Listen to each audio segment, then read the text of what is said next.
So I think it's about 3 o'clock. Maybe we'll get started here. For those of you who don't know me, I'm Hank McInerney. I have the pleasure of being the president of your Historical Society, and I'm really just here to introduce Melissa, and I'll do that as quickly as I can. But on behalf of all the board members, and there are several here today, we'd like to thank you for coming. We appreciate your support and being here. We also need to thank Essex Meadows for hosting our series again. This is the third of the three for this year. They've been great hosts, and it's a great facility, so we very much appreciate that.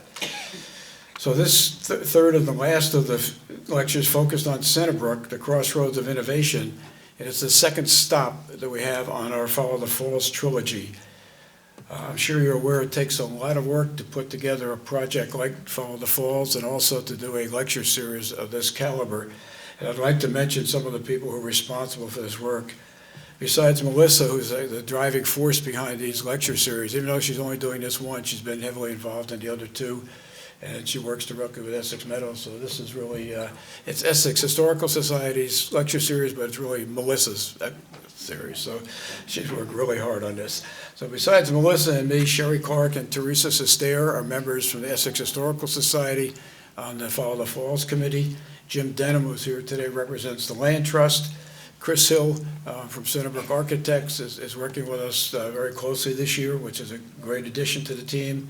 Rebecca Russell from from Over Above, our marketing partner, is coordinating everything there at their end.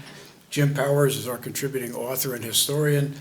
And someone who's not here today, Fred Sufnerowski, is our chairman, and he is very much a taskmaster, and he enjoys that role. I don't enjoy it, but he enjoys it, and he keeps us focused on schedules and deliverables, so he's a key part of the group. Collaboration is something we've been working on for several years now. It is an ongoing theme, and we work with about 30 different collaborators, 30 different organizations in the community, and that's important. But what's really important is the quality of these partners. And last week, Jim Childress told us about Centerbrook Architects and the world-class design firm that they have built that now occupies a deserted manufacturing building in Centerbrook. Nearly across the street from them is Over Above, again, a world-class digital marketing company with worldwide reach, and they're in the old Witch Hazel building. So here's a case of two old deserted manufacturing buildings now converted to contemporary digital world-class organizations. And our other part of the Land Trust has recently earned national accreditation recognizing their outstanding work. So the quality of our partners is outstanding, and we're very pleased and honored to have them working with us. So while we enjoy the quality of life we have in Essex, sometimes we take for granted all this innovation and the unique things that are going on in this little town of ours. And finally, building on a solid base, the Board of Directors of EHS has evolved over the last 4 years, and we have added 6 new members, not counting me, and they've all brought new skills, ideas, and energy to Essex Historical Society. We're always looking for new contributors, so if any of you there out in the audience are interested in helping us and engaging and inspiring the community, we'd love to hear from you. Okay, now let me introduce Melissa Josefiak, because Melissa is what I call our enabler. She only works part-time, but she is all in. She makes a lot of things work. She provides professionalism that is critical to our programming. Melissa has served as director of Essex Historical Society since 2014. From 2012 to 2017, she served as a mentor for a professional development program for small museums called STEPS, an organization which we participated in. And prior to that, she served as assistant director of Wethersfield Historical Society, as well as on the boards of the Connecticut League of History Organizations, and as exhibitions editor of Connecticut History Review. She holds a master's degree in public history from Central Connecticut University and a BA in English and history from Washington College in Maryland. So please, let's welcome Melissa, and I'm sure you're in for an interesting half hour or so here.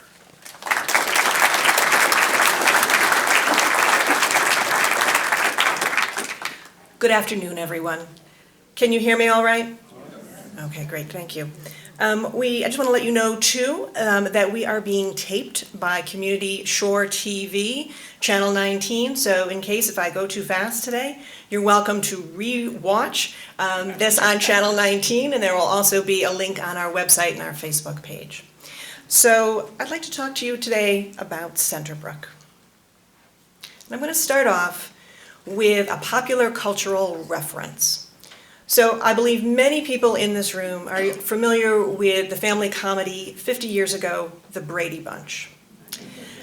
And we know the premise. So there was a single mom with 3 daughters and a single dad with 3 sons, and they married, and hijinks and hilarity ensue.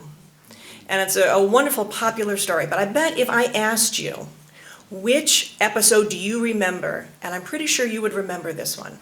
The middle daughter, Jan Brady, is full of teenage angst.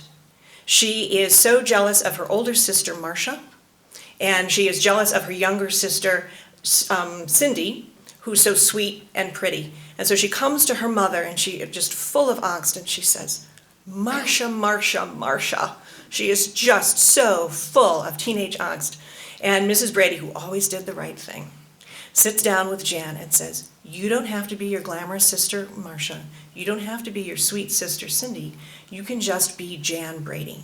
You are interesting and you are wonderful. Be the best Jan Brady that you can be. And this is my open love letter to Centerbrook, who has middle child syndrome.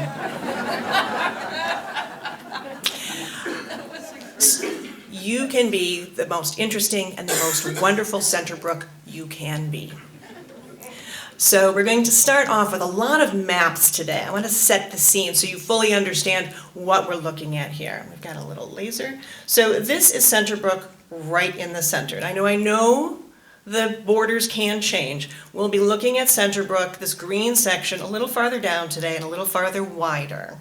But historians love to argue, but that will be our border of Centerbrook today. Now Essex is made up of 3 villages, Centerbrook, Essex, and Ivoryton. There are 2 rivers connected with it, the main Connecticut River and the Falls River. The Falls River goes from west to east. Oops, wrong one. Gotta get the range with my laser pointer. Starting at the tributaries and the headwaters, feed in here, and it goes through all 3 villages and empties out in Falls River Cove. And the Falls River ties all 3 villages together, and they make up the entire town of Essex today. And so as Hank was describing our Follow the Falls project, for 6 years working with Essex Land Trust, we will be investigating the historical and natural significance of the 3 villages as connected by the Falls River. And that's what we call the Follow the Falls project. And we have a scene here from the front page of our website, and there's a special tab called Follow the Falls on it, and that will get you all of the information that you need about our projects. You can click on it and get the information about our e-magazine or our e-mag to learn more, and then all of our scholarly works, how we know what we know and who got us there. So if you want to do an in-depth investigation, you can go right through our Follow the Falls tab. Now we need to set the scene about the Falls River waterway. So what we're looking at here is, oh goodness gracious, I gotta get this. Okay, so it's not as easy as it would look. So here's the Falls River coming through. Here is Essex today, the yellow outline, and the red line is the Falls River watershed. So when the glaciers retreated, thousands of years ago, and they scoured the earth and they left the boulders and the terrain and the tillable land. They are scouring back from the Atlantic Ocean, and they leave a section known as the Killingworth Dam, a high mound of sorts where Killingworth and Chester and Deep River all meet. And from that Killingworth Dome, which is slightly off the grid here, the land slopes down about 300 feet to the Connecticut River itself, and from that watershed where all of the tributaries come through, they head into Falls River, and that deep drop is what enables the swift-moving river able to be dammed. So that's the geography, the long history of the location. But Centerbrook is unique within the town of Essex because it is flat. So you can see the high escarpments or rocky hills surrounding it, but we have a selection of photographs that we'll be showing you throughout the afternoon to let you know how flat Centerbrook is. And it's that topography that leads to the history of that location. So geography is the study of where you live determines how you live. And Centerbrook's story is its flatness and the richness of its soil. So there will be several themes that we'll be talking about this afternoon. One of them is agriculture. It's a lot easier to plow the flat land with the good soil than it is the rocky sections. That Falls River could be harnessed for water power because of everything that feeds into it, and that was able to be dammed and used for water power to power all of the mills. Because of its flatness, it becomes a transportation hub. It's a lot easier to build a road, to walk through, to have the railroad tracks come through or build a trolley line when it's flat, the least point of resistance. And then because of all of that geography, it was the best place to live. It becomes the population center of Essex even to this day. So to further set the scene, we know that Native Americans have been living in the Essex region for 9,000 or more years. Obviously, they did not leave a written record of this time period, so we have to be creative about what we understand about the Native peoples in this area. And Verena Harfs, one of our board members, whom you may have met at the front door, has done an awful lot of research on the Native Americans in this area. Her paper is available on the Follow the Falls website. Now, she was able to work with our state archaeologist, our former state archaeologist, Dr. Brian Jones, who recently, unfortunately, passed away this summer.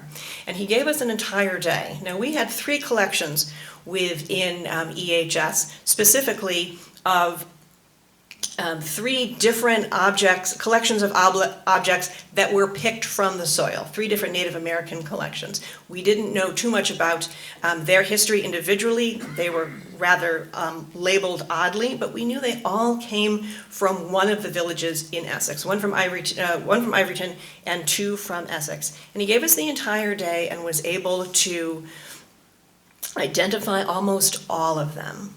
So through that, it's easier for us to put together a listing, an understanding of what Native American life was here in Essex.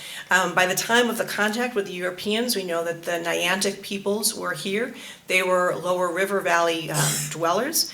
Of course, at the time of contact, so many of the Native Americans had perished due to contact with Europeans and their Western European diseases. So we are putting together the stories from those peoples. We have a selection of objects here today. There's an image of Dr. Jones, but there were early, let me get this right, axe blades, projectile points, scrapers or gougers, and even a selection of pottery.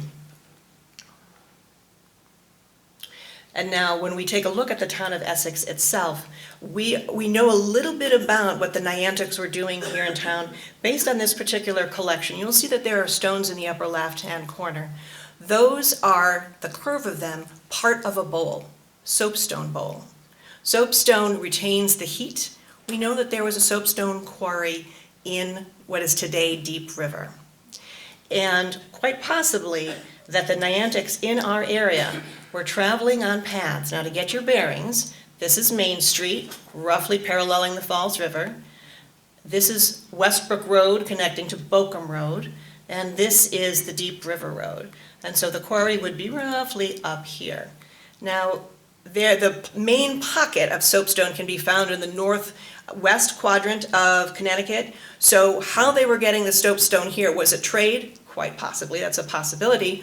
Or they perhaps were traveling and quarrying up through Deep River. So when you look at the Deep River Road, quite possibly they were getting their soapstone from that area. And that was a wonderful discovery for us in conversation with Dr. Jones, that we understood a little bit more about what our local Niantics, Native Americans, were doing and how they were working and trading at that time.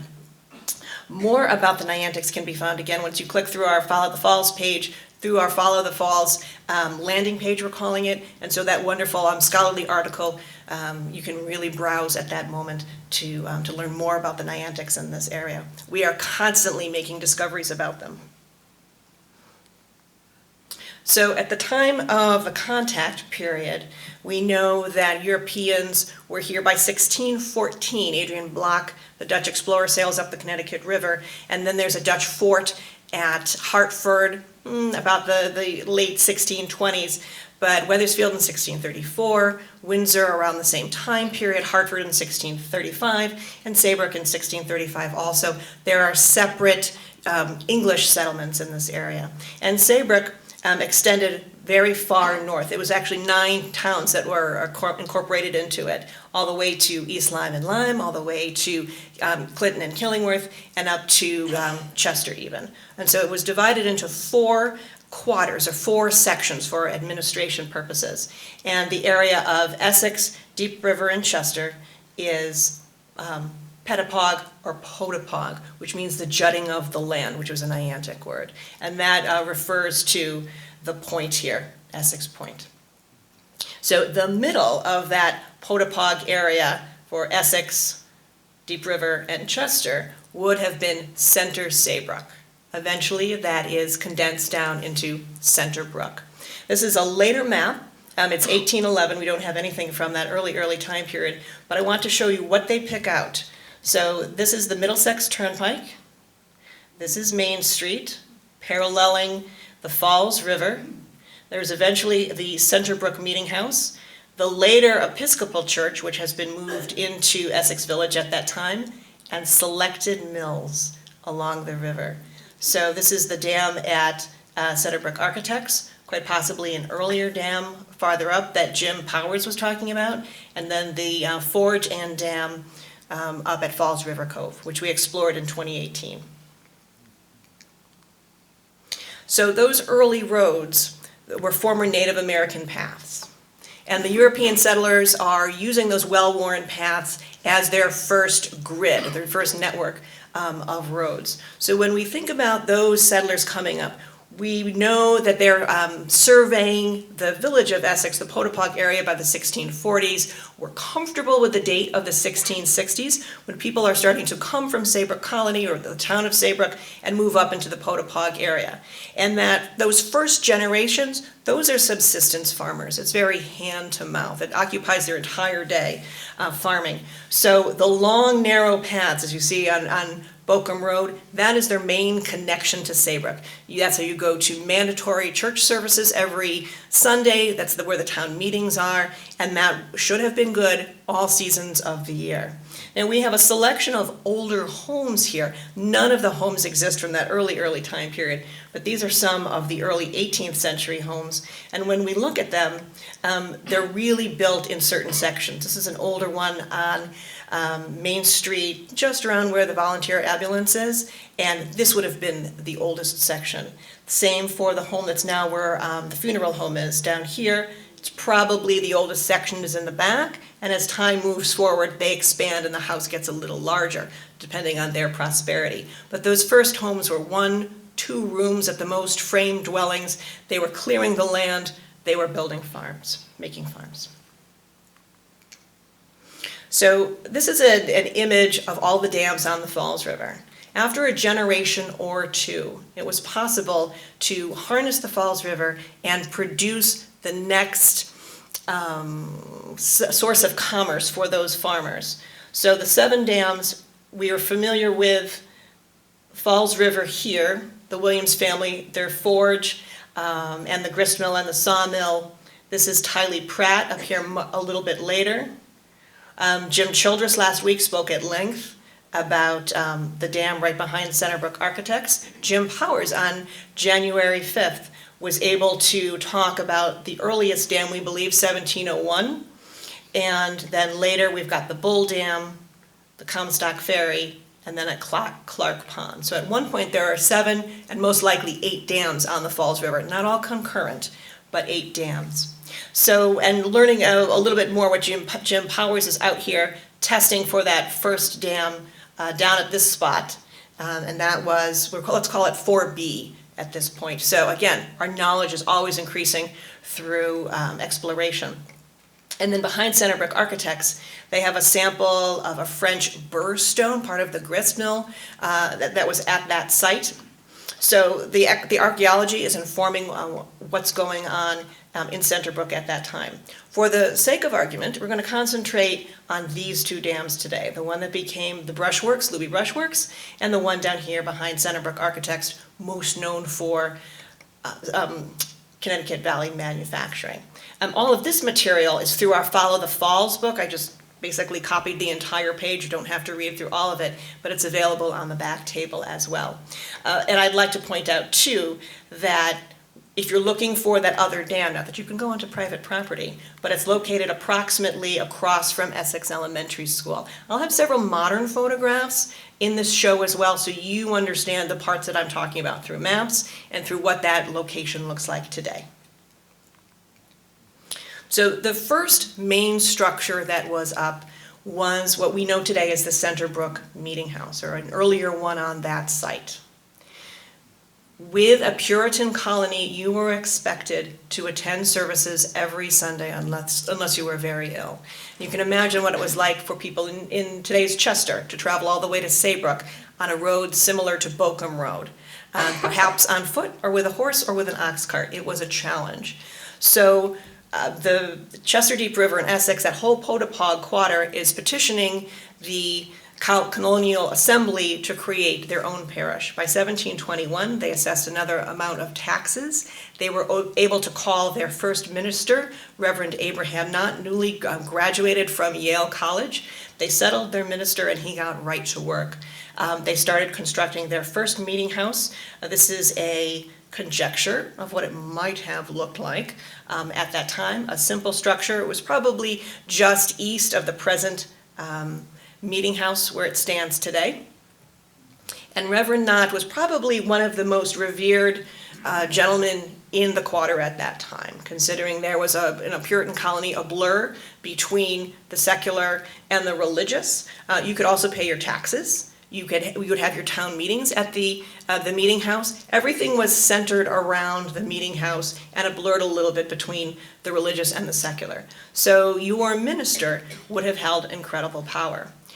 Reverend Knott was the gentleman that started the building of the Centerbrook Meeting House, completed by 1725. He also started the first schools here in town, the first formalized education. And as he is remembered in Riverview Cemetery by this incredibly beautiful stone. And if you notice, he's even wearing his clerical collar.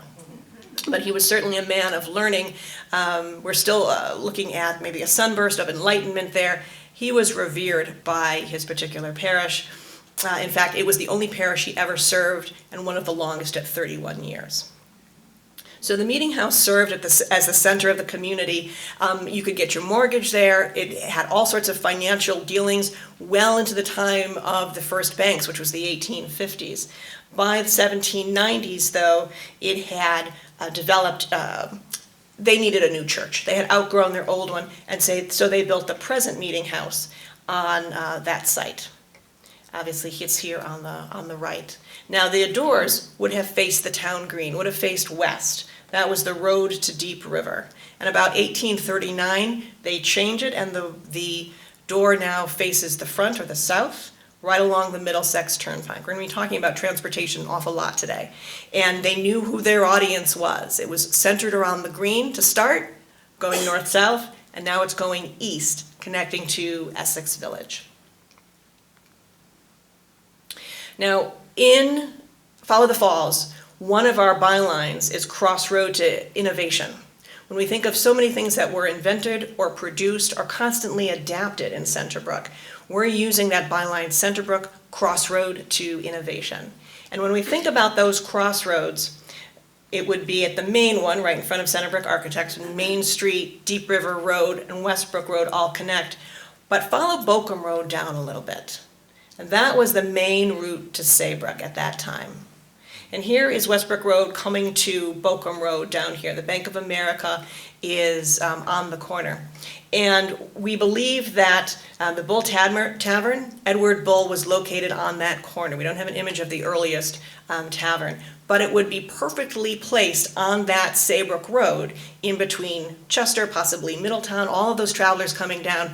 A tavern was a place to meet, find hospitality, reputable place to stay overnight when a journey from Middletown to Saybrook could take maybe a day or two, and in all kinds of weather. So this wonderful sign here on the right is at the collections of Connecticut Historical Society. And I like, if you can see where you are, it says entertainment for man and horse. So everyone would be well taken care of. And we had mentioned the ox carts, and you look at the upper left-hand corner, there's a simple ox cart making for a rough journey with a man, a boy, and the two oxen pulling the cart. When we think of transportation, that road grid was developed extensively. The fastest and cheapest way to get around was by water, but you would need to improve the roads. And long before the state got into road building, there were private companies that would build turnpikes. And right around the turn of the 19th century was the heyday for that. So the Middlesex Turnpike was developed from Middletown through to Saybrook, eventually connected to Wethersfield, and there were several private companies that are working together to build those roads. And they're systematically cutting trees, straightening out the curves, dealing with the local landowners. And that is the time when the Middlesex Turnpike is developed in 1801 to 1804 that we get what is today known as Route 154. So in Centerbrook, you'll see this map an awful lot this afternoon. Here's Deep River Road. It would come down, take a sharp turn to the east, and then come down along the Shore Road. And it's seen in the 1811 map coming down and along the Shore Road all the way to Saybrook, where their first ecclesiastical society is planted. So along the Middlesex Turnpike, you will have various improvements. There will be other taverns. There will be stop. We talked about entertainment for man and horse. I put on Facebook last night, what can this structure or feature possibly be in the foreground? And that is a brownstone rondel. It could be a horse watering trough. It could also be the center of a town pump as well. But it was definitely placed there at the corner, right in front of where Essex Hardware used to be. To get your bearings, there's the Centerbrook Meeting House. And my new intern and I were out there taking photos this week. This is a dangerous place to be, to take a photograph. But it also tells you about the busyness of that location. That is the town green. The town green is the triangle formed by these roads. The town green or the town common was where you would keep your communal livestock, your cattle, your sheep, your other animals, so that your family could work out in the fields and one or two people can watch the livestock. The town common, it eventually turned into a place for militia to gather, and then eventually, in some cases, there were people buried on town greens, that it would be such a communal place like Guilford or New Haven would be the town cemetery. But this was the center of life in Centerbrook. That's why the church had their doors open up onto the green, and it was formalized with the two roads on either side at this time period during the Middlesex Turnpike. And just as a friendly reminder how everyone was traveling on these roads would be the simple wagons at that time. This is a photograph, so it's a little bit later, but you can imagine the freight and the passenger traffic that would have happened on those dirt roads, but certainly Middlesex Turnpike improved that for everyone connecting from Hartford to Saybrook. So with the Middlesex Turnpike, you get all sorts of businesses. Think about Centerbrook today, there are 5 gas stations in town. That's the place to get your gas. That's where most of the intersections are. That's where many of the restaurants are. It's a service-based economy, and the same was true 200 years ago. So here is the town green. There is the Centerbrook Meeting House in the distance, and then located on the corner, roughly where the bank is today, I believe it's Key Bank, was the Williams Tavern. Those Williamses were connected with the grist mill and the sawmill, just behind there where Centerbrook Architects is today. and they have a wonderful tavern sign there on the left. That was Humphrey Williams. His father Benjamin was the first one to hold a tavern license, because you just couldn't have everyone opening up taverns. You can imagine what that would do with the population. You had to specifically have a license to distribute liquor or for that entertainment. So Benjamin held the license. When he died in 1822, his son Benjamin took over, and we believe Benjamin developed this wonderful tavern sign here. That's a stagecoach being pulled by a horse, and it looks like 6 or 8 people are inside the stagecoach. You would travel long distance by stage, or as far as the horses would go, and be able to stop at the tavern for a meal, perhaps for overnight. So when we think of the Middlesex Turnpike, we always think of the Williams Tavern. Now, for those of you who have sat at that light, that can be a long, yeah, I hear a laugh, that can be a long light. And we were joking in Follow the Falls, if we had a time machine, if we could sit at that light and do a 360-degree turn and wonder what it was like and see the years go past, it would be amazing. And I always wanted to see what Humphrey Williams's tavern would look like. So the next time you're at that light, just imagine that. In our conversations with Jim Powers, the project historian, he says, now that we're doing Centerbrook, I will never look at that intersection again. It makes us feel really good. Now there's another dam associated with Centerbrook, and that's a little farther up. We call it the Brushworks today. But it's fairly early, 1820s, and it goes through several hands. Williamses are working in a fulling mill. Jim Powers talked about that at length. It's part of the textile production. Now the Comstocks come through and they're working on ivory products. They move on. Within a few years, Mr. Sanford comes in, and he's also working with textiles and fulling. And then Kelsey comes through, back to ivory. This was not the only place where they were working with ivory. It was not the only place that they were working with fulling mills either. But you can see how many times it changes over, that they were, the businessmen, those investors, were trying to find their range. What will work? What will the market bear?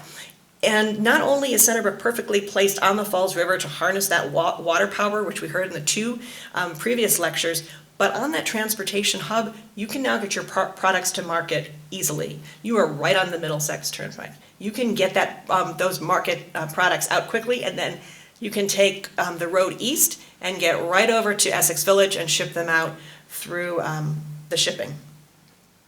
But the most successful one comes along at the end of the 19th century, and that's the Luby and Farg cylindrical brushworks.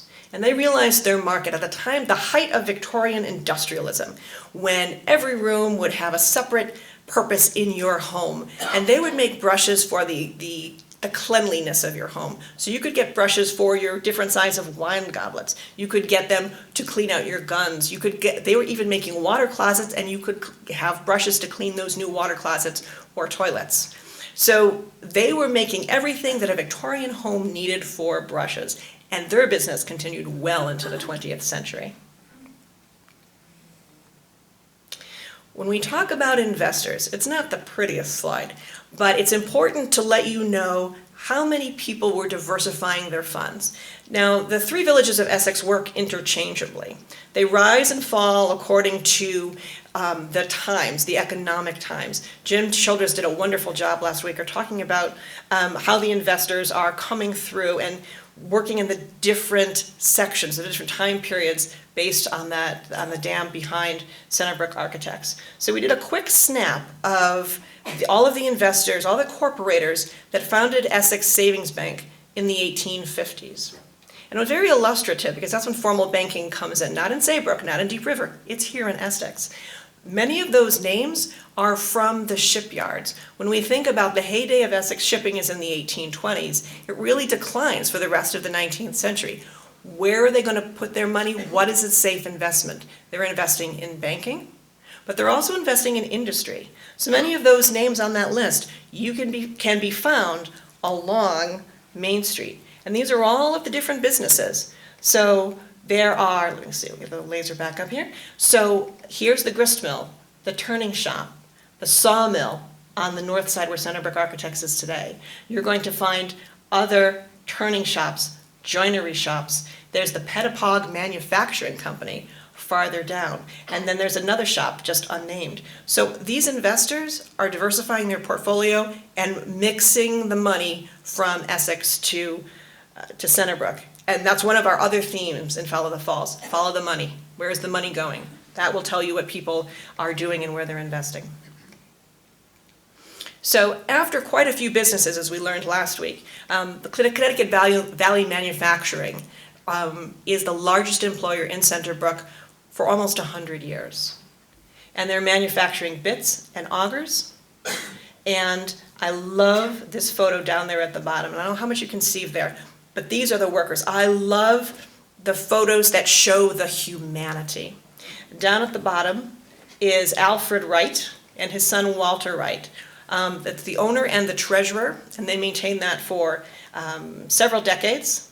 But I love to look at the guys too. It's not just the owners, but if you can come in close, this gentleman is holding one of the bits. Would you want to meet him in a dark alley?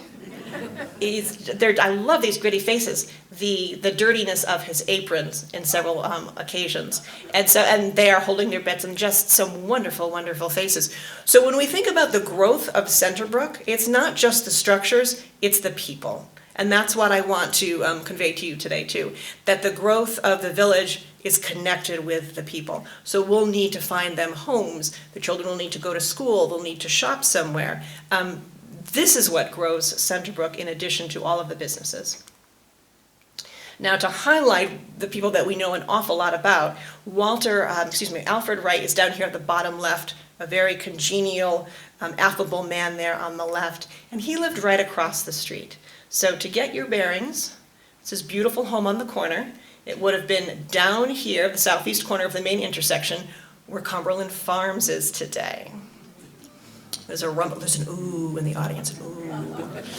But then as now, this is a prominent location. You want it to be in a wonderful location to administer your business, to understand what was going on. And the house itself is quite old. It goes back to the beginning of the 18th century.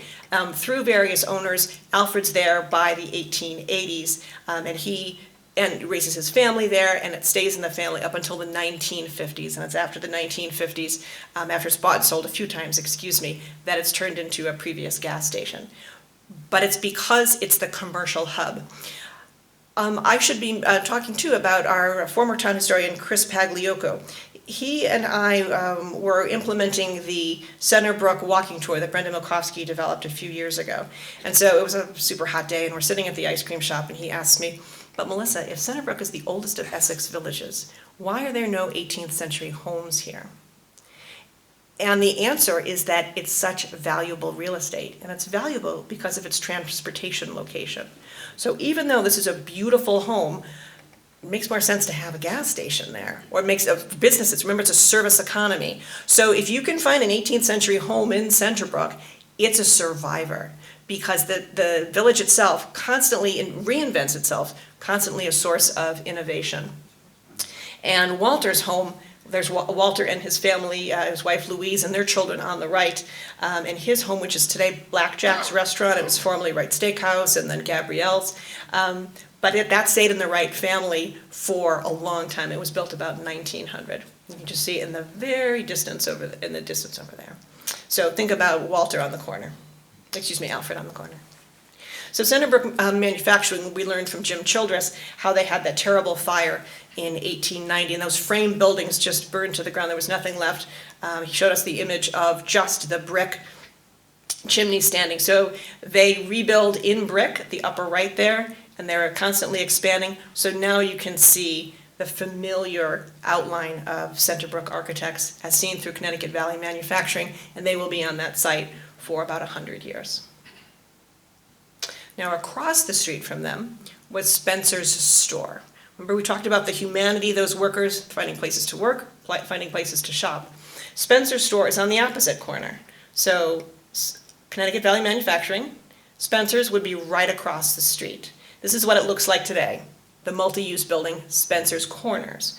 But the Spencers were there very early. There was a store on that site all the way back to the 1830s by various families, the Knotts, the Pratts, the Bushnells. And when Daniel Willis Spencer is purchasing that corner, operating it as a store right after the Civil War, he continues for more than 80 years at that site, or his family continues more than 80 years. So we have a very early image of what it looked like. So these buildings are facing north Neither of them exist. And then they built a later home on that site too. And we have a wonderful collection of images of Spencer's store. So here's the back of the building up at the right hand, but there would have been the store across. You can just see Connecticut Valley Manufacturing looking through. The newer house, and then these boys playing in the backyard. They had an awful lot of land. All the barns and the feed that you could store there. The newer house, the older house. And the wonderful images of the family. This is Daniel Wills here right before he died. Right after World War I. And of course, they would connect with their community with delivery wagons labeled as Spencer's. And we had a wonderful opportunity just a year ago, actually. Descendants of the Spencer family contacted EHS and said, we have some objects that would like to return to you. They're kind of large, which as a curator, I thought, oh no, how do I kindly say no? But when they told me, we have the desk from Spencer's store, and we're happy to bring it to you. I'll make room. And we did. So the family came down, and Michael Spencer on the right there, he and his sister, Cheryl Crozier, donated their wonderful desk and everything from the store. We also have the Spencer store counter. So while the building doesn't survive, we're actively collecting what would have come out of the store. Remember I said that Centerbrook is flat? Look. This is the perfect place for railroad building. When the railroad comes through, they're going to select Centerbrook as that location. Again, Chris and I are having the conversation about Centerbrook, and we had, why in Chester and Deep River is the railroad so close to the water? And in Essex, it's pulled into Centerbrook. Well, a couple of reasons. First of all, it's easier to build in a flat place. And then second, all those businesses are based in Centerbrook, not down by the water. And of course, by the 1870s, Comstock Cheney is the largest employer in town in Ivoryton. So it makes the most sense to come through Centerbrook. And there are a few remnants of the early railroad still today, not the passenger station. The freight station way in the back is now the regular station that you can see. And there would have been the Scoville House here in the front that came down in the beginning of the 20th century. But the humanity of the railroad workers, the people that went back and forth, this transformed Centerbrook. So when we think of all of those manufacturing firms that are producing their products and getting them to market on wagons, it changed dramatically with the advent of the railroad. We have people coming back and forth. We talked today about a global economy. This was a regional economy. And so it just transformed the village with all of those people and all those opening up the markets. And the railroad ran well into the 1950s and 1960s, and now Essex Steam Train is there as a private company. Now, Pran's store comes after the railroad. There needed to be more than one store. There are a few of them. Pran's store is one of the most documented ones in our collection. So we're right on the green. And for reference, there at the top, the horse trough would be right in front. This is the road to Deep River. This is Main Street. Cumberland Farms is facing across from Pran's store. But this is a newer build. This is not an older structure that was reconditioned.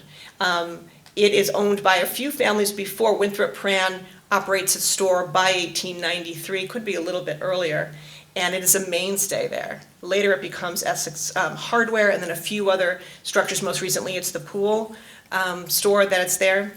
But with these photographs, they're fantastic. There was the Pran house that was right behind it. At one point, the Pran family owned what was the entire section of the town green. And then if you would travel up Deep River Road, this is what historians love, you could see behind the buildings. You could see where they're collecting all of the supplies for feed and oats. And it says flour, oats, and rye, actually, painted across the top and seen to the back of the house. And this curious little boy down here at the bottom, what are you taking a photograph of? This needs no title. This is probably one of my favorite photographs in the upper left-hand corner because it's a slice of life photograph. It's as if the photographer came in and said, all right, I'm here, let's take a quick photo. And they had all the clerks come out from Pran's store, probably the early 20th century. Their shirt sleeves are rolled up. One guy's tie is flapping in the wind. You can just imagine it being a warm day. But in the back of the photos, I loved ones with details. There's a cook stove. they're promoting ice cream down here. The specials of the day says arsenated something. What could possibly be arson? I hope it was rat poison or something like that.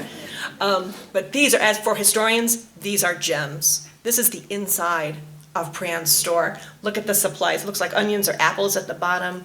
They've got the scales on there, the counters. It's a mercantile, so anything dry goods, but also some food as well. So when you think about all those workers and the dams, they're shopping at Pran's, they're shopping at Spencer's. That's what brings Centerbrook alive. It becomes the hub of the village, and then a wonderful interior shot of a young Mr. and Mrs. Pran. So the workers, this is after, this is at Connecticut Valley Manufacturing. It's a brick building after 1890. There are about 80 people in this photo, I counted last night. This is a large workforce, and they're going to need housing, education, places to shop, and place to connect with people or transportation. And as I was zooming in on these faces, getting ready for the talk is called Hidden in Plain Sight, and I made a wonderful discovery. Look in that window. Here it is blown up.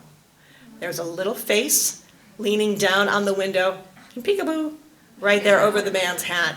So when you say hidden in plain sight, when humanity is captured like this, it's a real treasure. We're so rich in these great images of Centerbrook.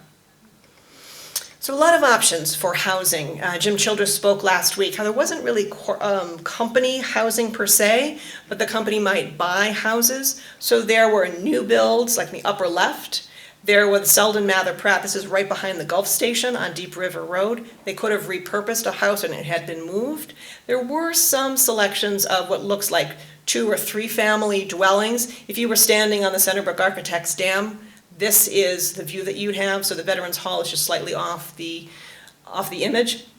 And farther down there were boarding houses. It's a later image, but there were a few houses that were purchased as boarding houses, so that if it was a young man without a family, he could have a good meal, he could have a clean place to lay his head, and they were very reputable places for a single woman, to run as an establishment, reputable boarding houses.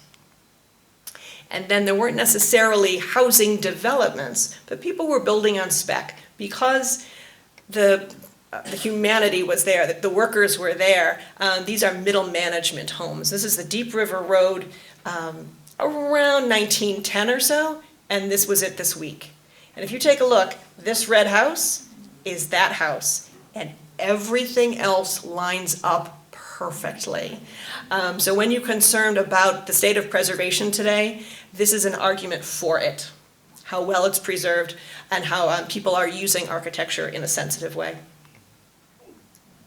Trinity Lutheran Church, when you think about the immigration that's going on, up until this time, these are largely Western European or English descendants, and by the middle of the 19th century, we have Swedish immigrants to this area, and that's Chester, Deep River, and Essex. They're working at Comstock Cheney, but they're also at Connecticut Valley Manufacturing and other related industries.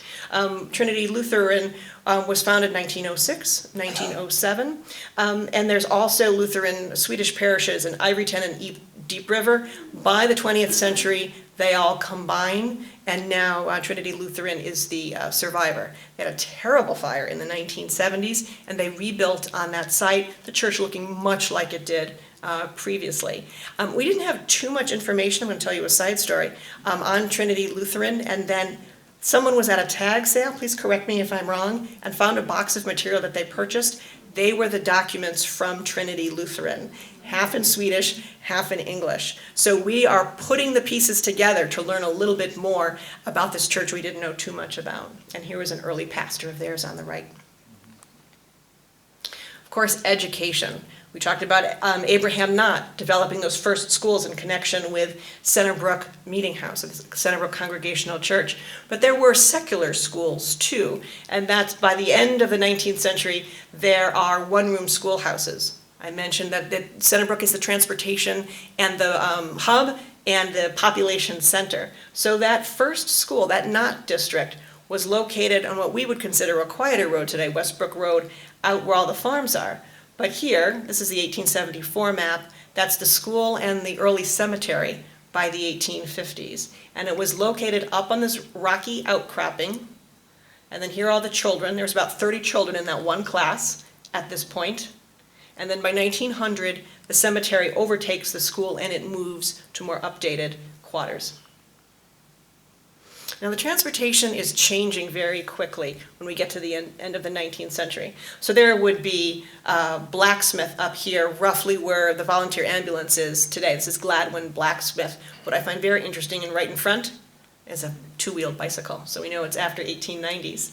Look at Main Street. The telegraph wires are coming through on both views, east and west. And that's the view today with the wires still going through. But it's still the same profile. And wonderful volunteers of ours, she had mentioned to me, if you're going to talk about Centerbrook, make sure you talk about the Deep River Road. And I've been trying to do that. And we have this great photo. It's not, when my volunteers ask me, can I just tape this photo together? The answer is always no. Because this is what happens. The acidic tape will ruin the photograph. But if you can see, they're cutting through the Deep River Road, because otherwise it would go around the rocky escarpment, and now they're basically blasting and cutting through. And that was done in conjunction with the railroad, so that the road and the railroad tracks would not meet for an awkward connection, so that they could run parallel to one another, at least in Centerbrook. So to have an image of this, of the guys just simply working on the road, is fantastic.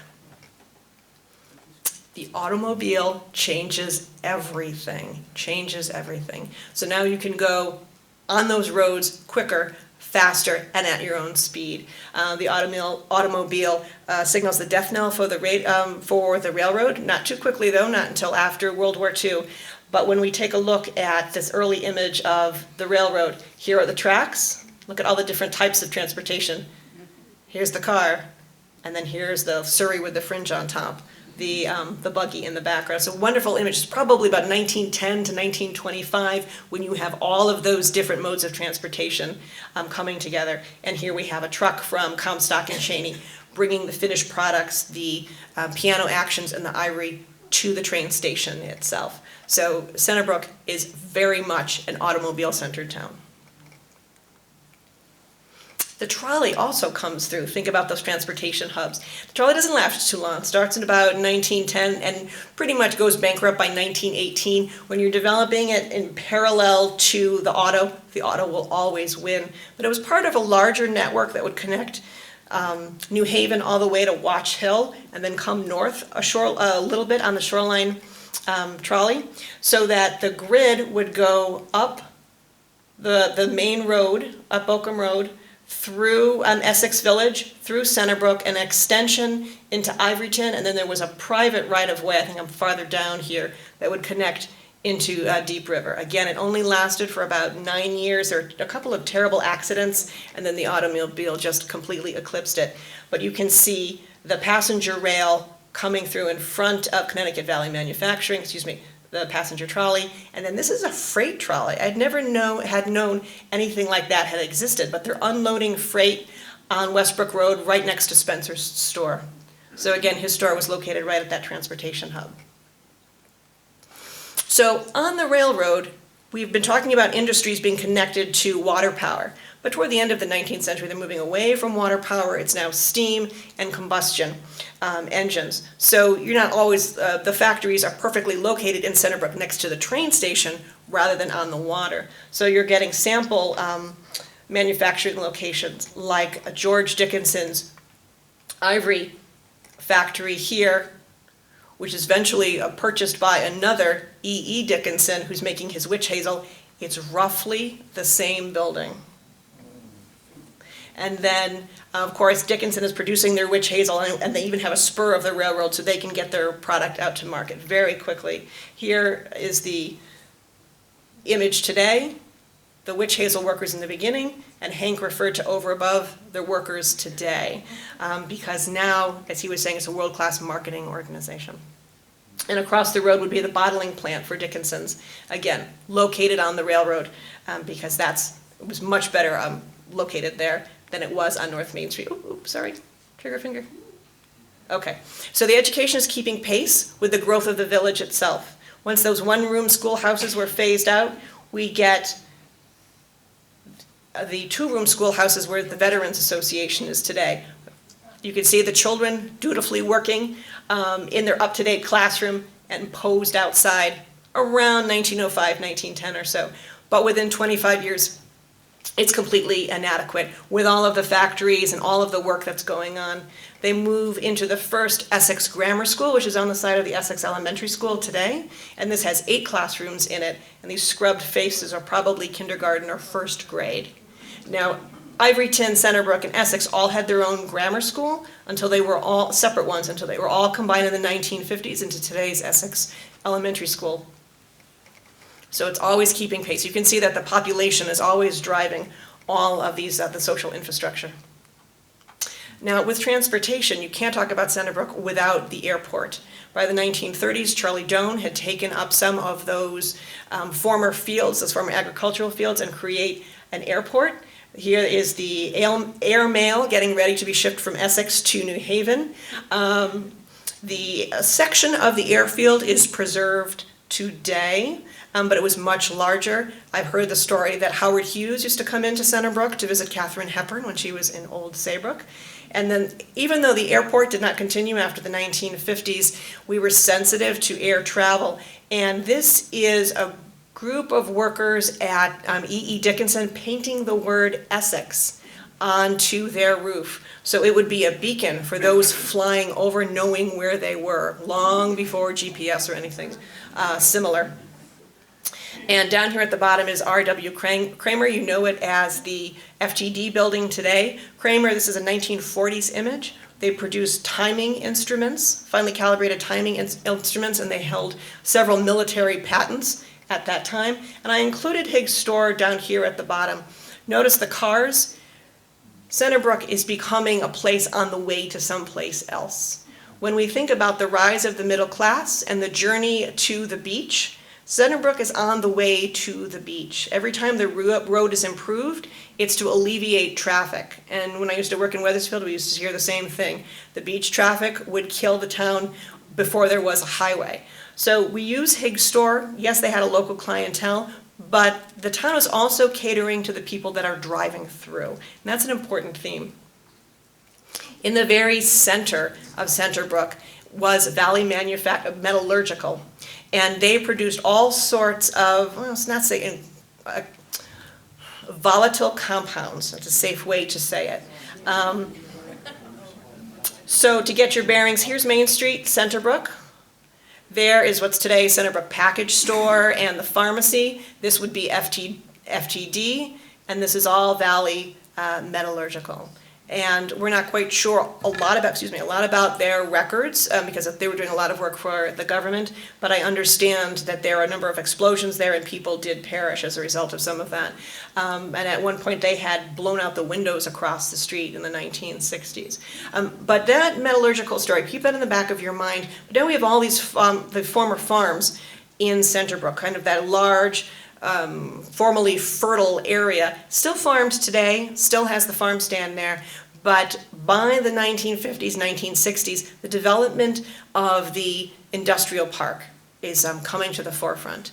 And now you're no longer connected to the railroad station or certain railroad center or on the Falls River, but now everything is happening through the automobile. So you're getting your products out, it could be anywhere. And you have the opportunity in Centerbrook with the former fields to develop an industrial park. And what transforms Centerbrook again is the creation of Route 9. We've been talking consistently about transportation, about people, and it's on the route to someplace else if you don't get off at that particular exit. All of the traffic that has come through, beach traffic, transportation traffic, the industrial park, it's all going through Main Street or Middlesex Turnpike. You can imagine what that would be like to have all of those trucks there. So by 1969, Route 9 through the statewide highway project is connecting Middletown to Old Saybrook and eventually connecting up to the New Britain area as well. With progress, it's going to come through Centerbrook, and that means it's going to have to cut a wide swath for exit and entrance ramps. So what was on Route 9, this is approximately where exit 3 is today, right across from the Essex steam train, and these photos from about 120 years ago, but you can see the farms too. Phelps Corner, all of the small farm buildings, you can tell the flatness of the land, and this is a photo I had not seen before. before working on this project, look at the flatness. This is pretty much where the Route 9 embankment is, and you are looking west. So there's the train station, the Scoville House is just there to the right, and you're looking toward Westbrook Road. So this would be a good location for the highway to come through, and about 20 structures, I understand, were taken down for Route 9 to come through Centerbrook. But it transformed that area. Hank was talking about how we've got Centerbrook Architects and we've got Over Above and so many other innovative locations. They are located on our transportation hub too. It's important for them to stay connected. So we have to look at Route 9 that way, as Centerbrook is perfectly placed for industry. Jim Powers on January 5th had said there are so many other places that have older mill buildings that they would love to get clients into. But Centerbrook is able to fill them because of their connection to the transportation. So there's a win-lose-win associated with that, but we always want to be on the transportation hub. And that brings us pretty much up to date, although that's been 50 years, but it's been the expansion from that transportation hub, the population, the basis in agriculture, and the flat land. As we talk about Centerbrook, we'd like to let you know about our Follow the Falls program. The next 2 dates on the calendar. April 25th is when we'll be opening the Fishway. This is Centerbrook Architects here with the Fishway. So when you think about what the dams did to the habitat, the natural habitat, we're trying to mitigate that in some way. So many of those dams, and working with the DEP and the Nature Conservancy, are creating options for the fish to get up past the dams, able to spawn. So there will be that launch on April 25th. And on June 7th, we will have our Follow the Falls Gala.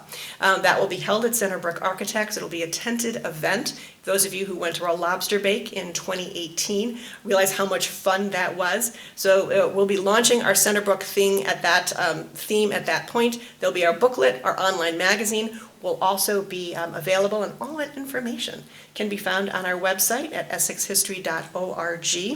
And I want to make just a couple of thank yous before I go and take questions, and that I'd like to recognize the incredible work of former town historian Don Malcarney, who we are indebted to for all of his previous writings. Brenda Milkowski, who wrote the Centerbrook Walking Tour. Verena Harfst, who wrote expanded our knowledge of Native Americans in this area. Chris Pagliocco, my sparring partner with the walking tour, and our incredible collections team at Hills Academy. My collections team, will you raise your hands, please? Past and present. Got a few in the audience. Thank you, thank you. And now, am I turning this over to you, Hank? Or am I just taking questions from the floor? Okay. I would like to thank you very much, and I am happy to answer your questions.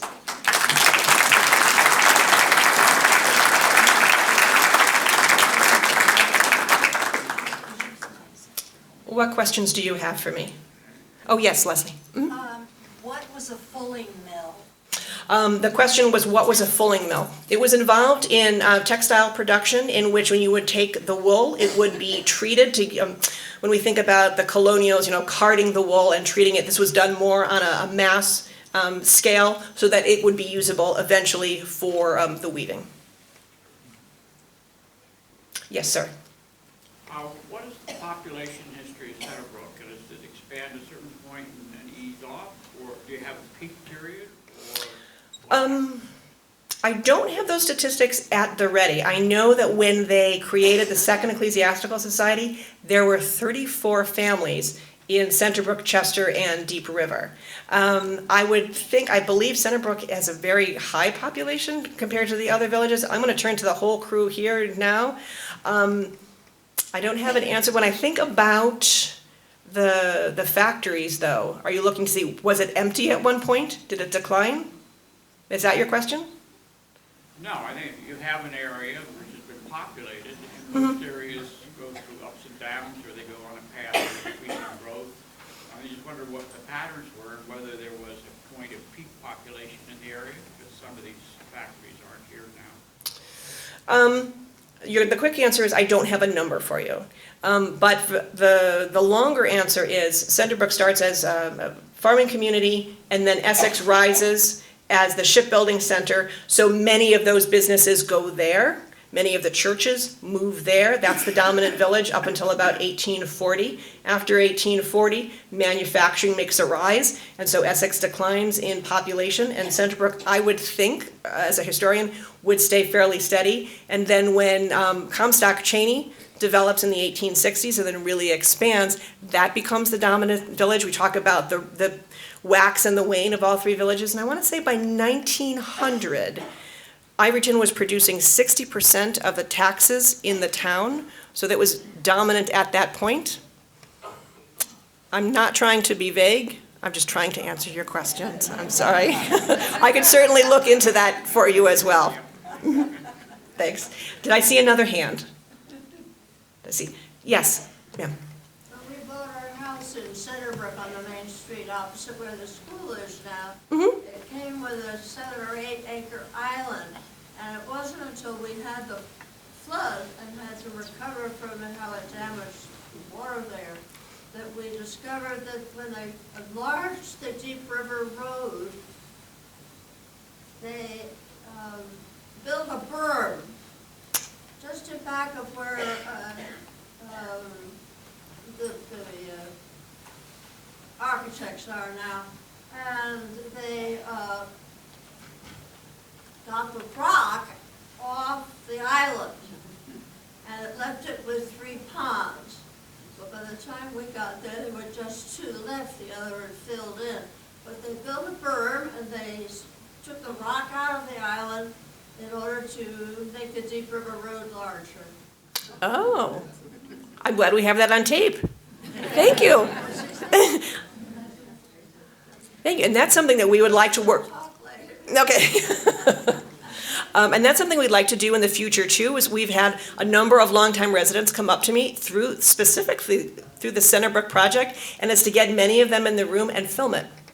Because so much of this local history will be lost if we don't record it, and even now, trying to find material on the last 50 years is a challenge. So hopefully we can capture that through some oral histories or a group. Are there other questions? Okay, did you want to come up? Oh, good, okay. Thank you. Thank you.